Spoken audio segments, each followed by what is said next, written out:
asshole, I will pick up my cross, I'll die for you. He's saying, you're worthless to me. He looks at this group of people and he goes, what am I going to do with a bunch of people that won't go to the cross with me? What am I going to do with a bunch of salt that doesn't have flavor? Do you understand what he's saying? He doesn't say that, hey, you're in this process. No, he just goes, man, unless you're willing to go all the way with me, I'm not interested. You don't have the saltiness. He goes, I don't even know what to do with this whole crowd. He goes, you're like flavorless salt. It's like, think about what he's saying about flavorless salt. He goes, there's nothing to do with flavorless salt. Like you're worse than the dirt. He goes, you're worse than crap. So he's going, so if I have a pile of crap here and you're standing on it, I'm like, get off, you're ruining my crap. That's what Jesus is saying to this crowd. He goes, what am I going to do with you? You guys would ruin crap. I'm going, man, Jesus, take it easy. Right? No wonder everyone's leaving. So I'm reading this stuff and I'm looking at Jesus and I'm just going, man, doesn't make sense. Maybe I'm watering rocks. Maybe I'm with a bunch of flavorless salt. Let me ask you something. I'm going to put a little salt in my pocket. Now let's say I got a little bit of salt. See it? See that? Okay, let's say this is real salt. Okay? This is real salt. It's got flavor. It's just a little bit of it, but this is the real salt. Now let's suppose I have a container of flavorless salt. Okay, let's say this is a bunch of salt that has no flavor. What would be the point of taking this good salt and then going like this?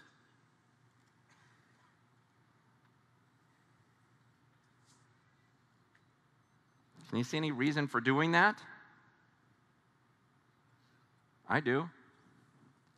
So you can walk around and go, look how big my pile is. See, I like doing that. How big's your pile? Look how big my pile is. I want to go around telling everyone, look what a big pile I got. I'm just going, pile of what? We like this. Come on, let's just be honest. Don't you like this? I like big crowds. I cannot lie. you other pastors can't deny. It's just this, isn't it true? We like it. We like this thought of just, bragging about this or that and everything else. You walk around with this little pile.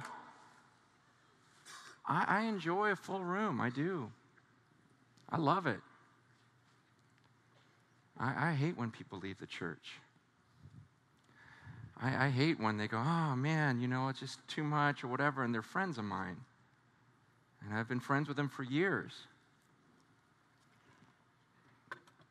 It's really difficult, and that's the struggle I went through when I was hanging out with my wife a couple of years ago, going, I don't know what to do. I mean, I know what to do, but I'm scared to do it. I don't know if I have the courage to just say everything I'm feeling right now. I don't even know if I'm the real thing. You ever go through that?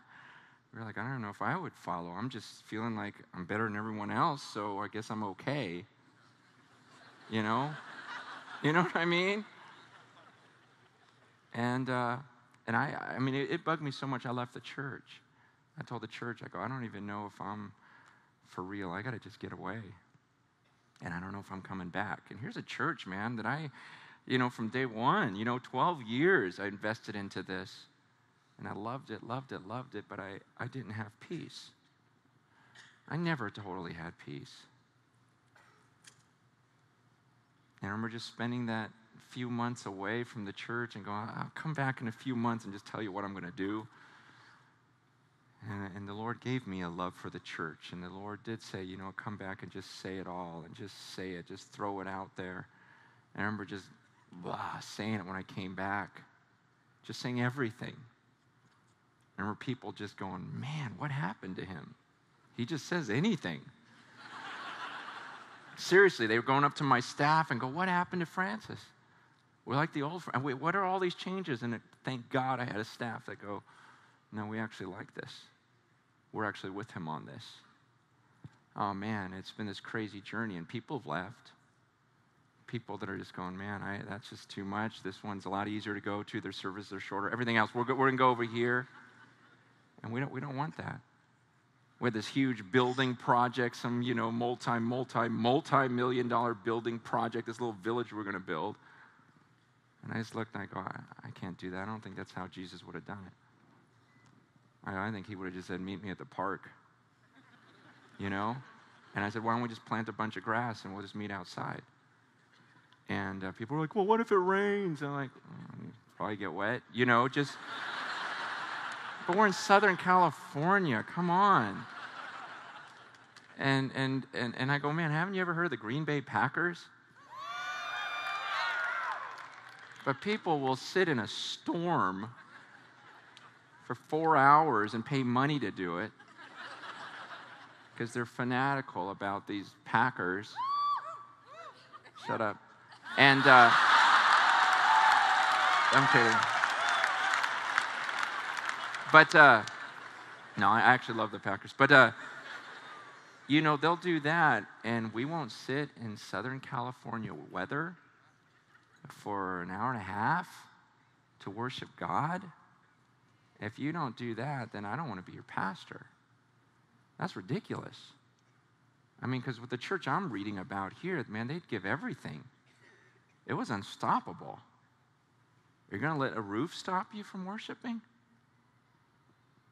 We started just quite, and I'm at a point now where I'm reading the book of Acts again, and I'm going, man, there's still so much more. There's just, and to be honest with you, I'm a little scared. I'm scared of some of this stuff. I'm looking at this and going, man, this goes against everything that I've learned and everything I did as a youth pastor, everything I've been doing for all these years, but I've never totally felt peace about things because there was just too big of a gap between this book and what I was doing.